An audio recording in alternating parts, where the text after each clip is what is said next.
What's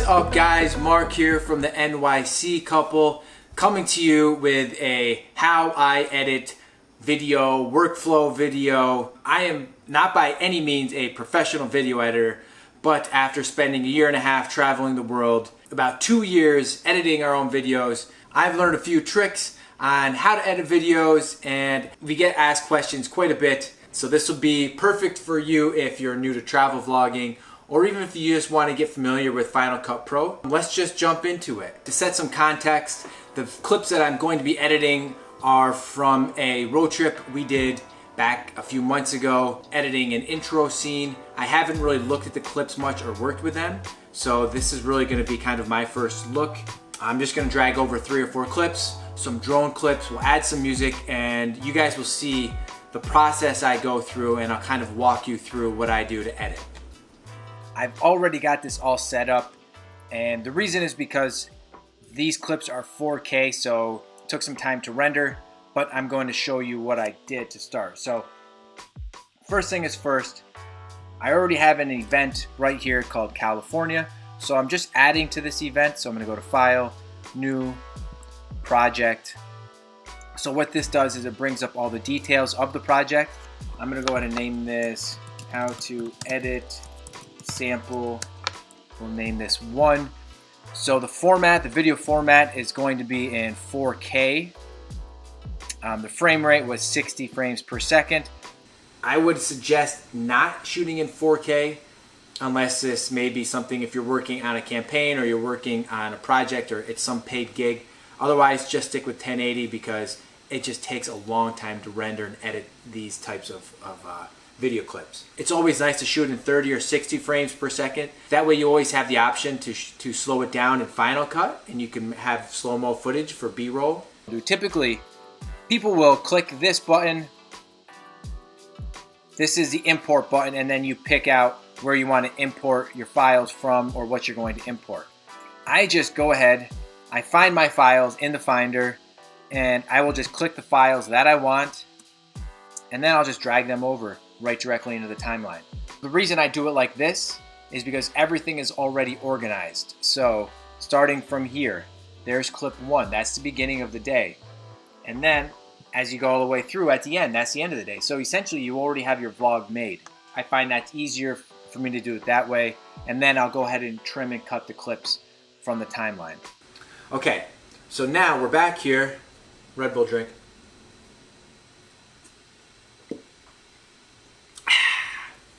These are my clips that I'll be working with. Typically what I'll do is while they're rendering or while they're loading in, if I have a few minutes, this is when I'll go find the music that I want to work with. So I'll go over here to Epidemic Sound. I have used Artlist in the past. What I found was that Artlist music selection wasn't as vast. With Epidemic Sound, they just have such a huge library of music. Not only that, but if you find a song, maybe you don't like the lyrics, they'll usually have the same song without the lyrics. You can just have the instrumental version. So I found that's great to have that option. Finding the music for me is pretty simple. I just go to the main homepage. I'll always look at the staff picks because those are usually pretty decent songs. And while I'm here, I'll look at a couple different things. I'll look at the genre. I'll look at the category. I'll look at the beats per minute. All this information is useful to me. This song right here is reggae genre. It's mysterious category, so that doesn't really seem to fit with what I want for this vlog. But let me give it a listen. Okay, so right off the bat, this song's familiar to me. I've heard it before in other vlogs. I do like this song. So I'll make a mental note that this is a song that I could possibly use in the future. But it's just not the one that I really want to use today. Music is essential. It's important. It really can make or break your video. Before you start editing, before any of that, you kind of have to sit down, think about what kind of feeling you want your vlog to kind of put out there, right? So for this one, for what I'm looking for in this video, so the intro is going to be the garage door is opening. It's going to do a slow reveal of us. So I'm looking for something kind of epic, something that has a slow build to it. So another tip is when you're looking for the music, when you play it,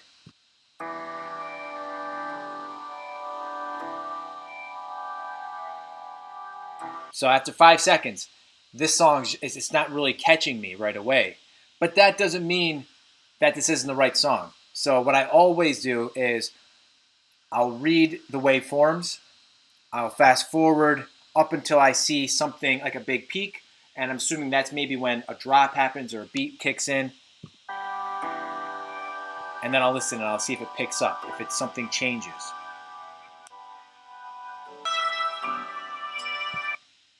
Okay, yeah, so this song, I don't think this is really quite what I'm looking for. It's a little bit too slow. So let's continue looking for that right song.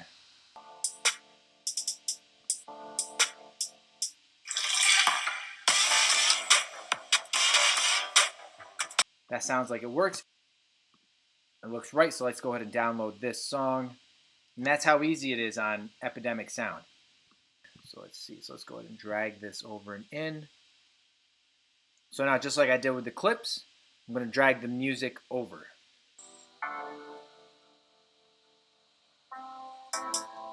So I'm going to go ahead and cut that whole first bit of the song all the way up until here.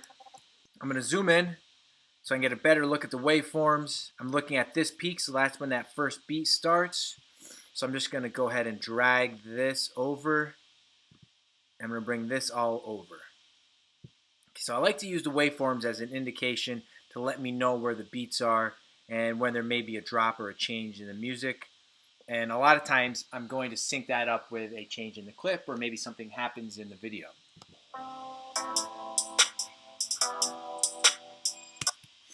Okay, so far I'm pretty happy with this. Another tip, what you can do is hit the M button. That'll leave a marker when you maybe want to do a cut or something with B-roll or with a clip. So watch, like so.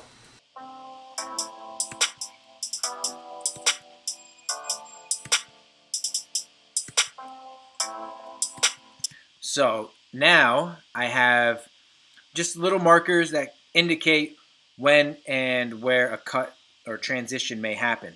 This is one way to do it. I actually would like to get a little bit finer, so I'll zoom all the way in. And then I'll use the left and right arrows. And you can hear it when the exact moment happens. So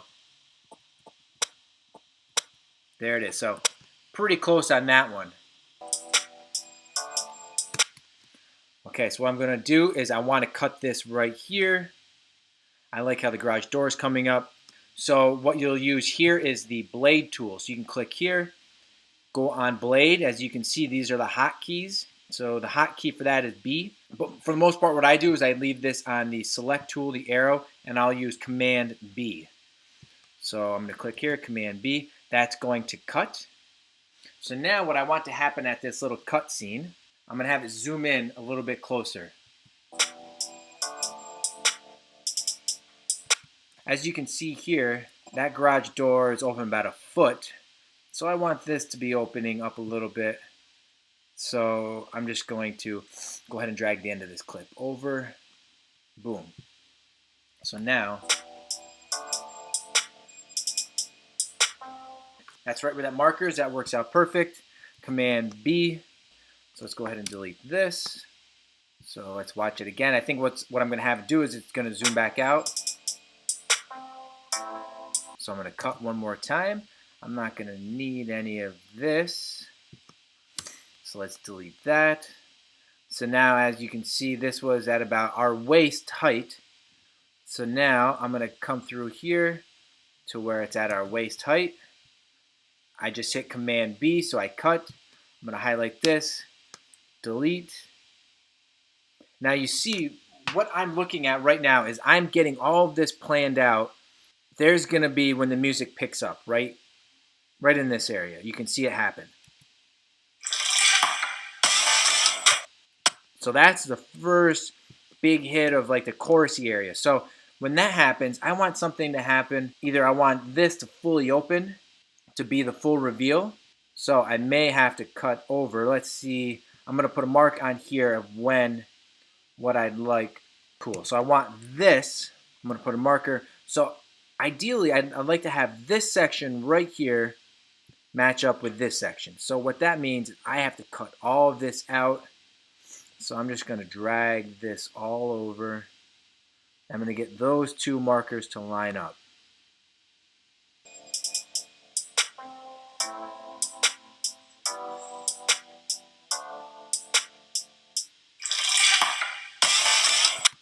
There.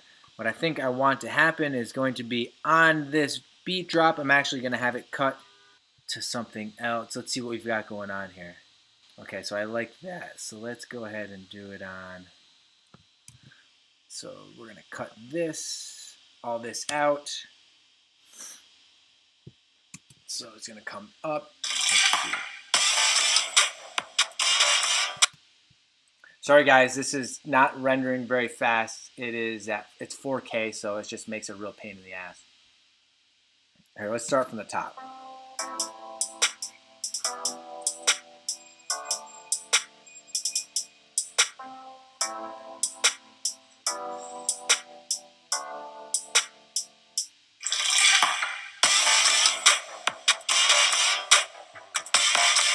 So actually what I'm going to do now is I'm going to cut over to some drone footage.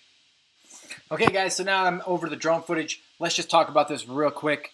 What I'm looking for are nice, clean, steady shots. What that means, it's either going to be a side shot, slowly going to the side, and there's not any rotation, it's not going to be jerky, or it's going to be some straight on stuff. One of the tricks of really getting some nice drone shots is being able to use the tilt. So when you're flying forward or you're going backward, it's just doing a nice, slow, steady tilt up or tilt down. All this stuff here in the beginning, like this is all ground. I know I can cut all this out. So here we go. So this stuff I can work with. Look at this. This is beautiful right here. So I'm going to go ahead and cut there. Okay, so I'm not really going to worry about getting all of it edited right this second. I just want to get the parts cut out that I can use. Let's see what the next drone clip is. So again, usually a lot of the stuff in the beginning I'm not going to keep. I'm going to do a little speed ramp. What I'm going to do is Shift B.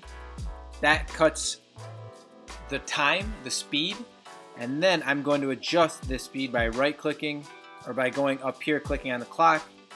I'm going to click on a custom speed, and since it's 11 seconds, I'm going to make it 11,000. That's just what I do.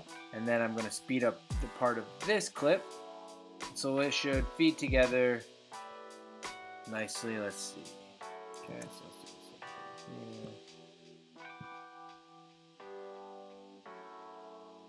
this here.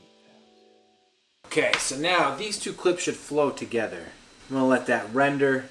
So now that I've got the clips kind of the way I want them, I've got them going on a beat. What I want to do is add some transitions. So now there's a number of different ways you can do this. You can use the transitions that are already built into Final Cut Pro, or you can go online. A lot of great video editors have free transitions that you can get through their sites. So one guy I visit often is Ryan Nangle. He does a lot of great edits, and he offers some free as well paid for transitions. And also what I've been using recently is this website called Motion VFX. They have a ton of great plugins that work with both Final Cut and Adobe. For this, I'll use a few of their transitions. I have one of their zoom packs. I'm going to zoom in to the garage. So let's go ahead and find the right. So as you can see, this pack, the zoom pack, comes with, I don't even know, like 20 different types of zooms. Just any type that you could want is there. Applying these transitions is super easy. All you do is you pick the one you want and you drag it over the two clips where you want the transition to happen. Next, what you want to do, depending on how long you want the transition to last, you adjust the length just by clicking on the edge until you see that little bracket show up and you drag it over. The transitions really are going to vary depending on the clip. So since this is a short clip, I probably don't want the transition to be much longer than a second. All of these things are going to be dependent on your style and what you feel looks good. So really the best thing you can do is just to experiment, create a lot of videos. The more you create, the faster you'll get. You're going to see the things that work for you, the things you like. And ideally in 6 months or a year, when you look back on your stuff, you're going to cringe a little bit. What that shows is growth, right? So you're looking back and you're like, God, I can't believe I did that. When I look back now, I used to over edit, and I still do. Whenever I learn a new technique that I really like, I'll end up using it too much. But on the bright side, what that does is it makes me more proficient at that certain skill. Okay, so now I've got that transition in there. And one last thing that I like to do, again, audio makes a huge difference. So I've got a few of these different sound packs. I've just found them just searching online. Again, Ryan Nangle offers one of these transition packs. Let's see, so now I'm going to find one of these sounds that I'd like to use. So let's see, maybe I'll throw that one on there. You want this sound to line up. So if it's going to zoom in, I want this end of the zoom. It should, and then when you hear that end, the effect should be over. Here.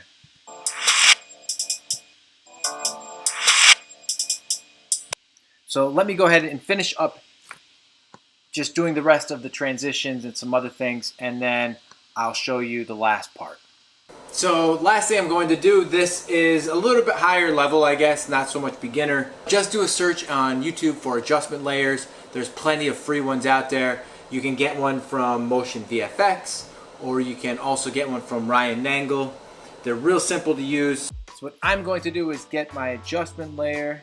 And what this adjustment layer does is it allows you to apply an effect to multiple clips all at the same time. Custom, I'm going to add this adjustment layer. So add this adjustment layer to the length of the clip. And now I'm going to drag this MLUT onto the adjustment layer. So if you guys aren't familiar with LUTs, those are lookup tables. Those are basically just a way to apply a filter to get a certain color gradient to your film. So I'm going to click here on LUT library.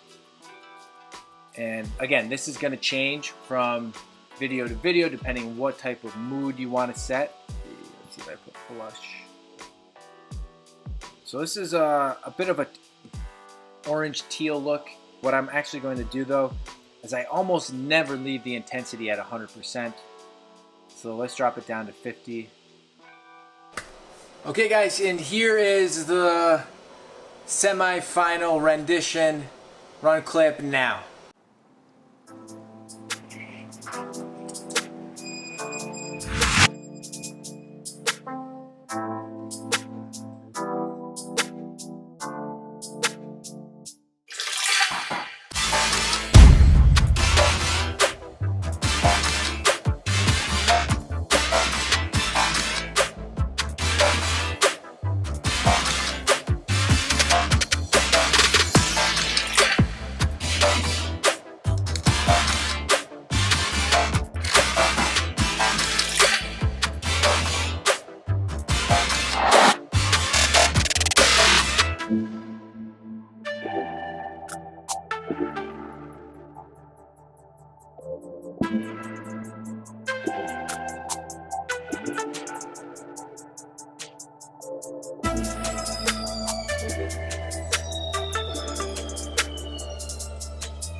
Okay, so I hope you guys liked what you saw. This is my first type of video like this, so there is a bit of a learning curve, but I hope this helped give you a little insight on how I edit. The fun part really is editing these little cinematic B-roll clips. I really enjoy this part, and this is also the most painstaking part, but it's the final product. I love sharing it with you guys. And like I said, by no means am I a professional or is this the only way to do it. There are tons of different ways. You can probably go talk to 10 different vloggers and they'll edit this stuff 10 different ways. This is just what works for me, and I hope you can take one or two pieces out of what I've showed you and use in your own videos. If you guys have any questions at all, please hit me up in the comment section below. I'll provide links in the description to Motion VFX if you guys want to pick up some of these plugins. Super simple, easy to use, and they just add a little bit more production value to your videos. And I'll also provide links to some of the other YouTube accounts that I like to use to get tutorials myself. Because like you, I'm still learning, still a beginner. That's the beginner mindset you have to keep. So thank you guys so much for joining. Keep an eye out for our next video because it's going to be this US road trip. And I appreciate you guys spending time with me, and we'll see you in the next video. See ya.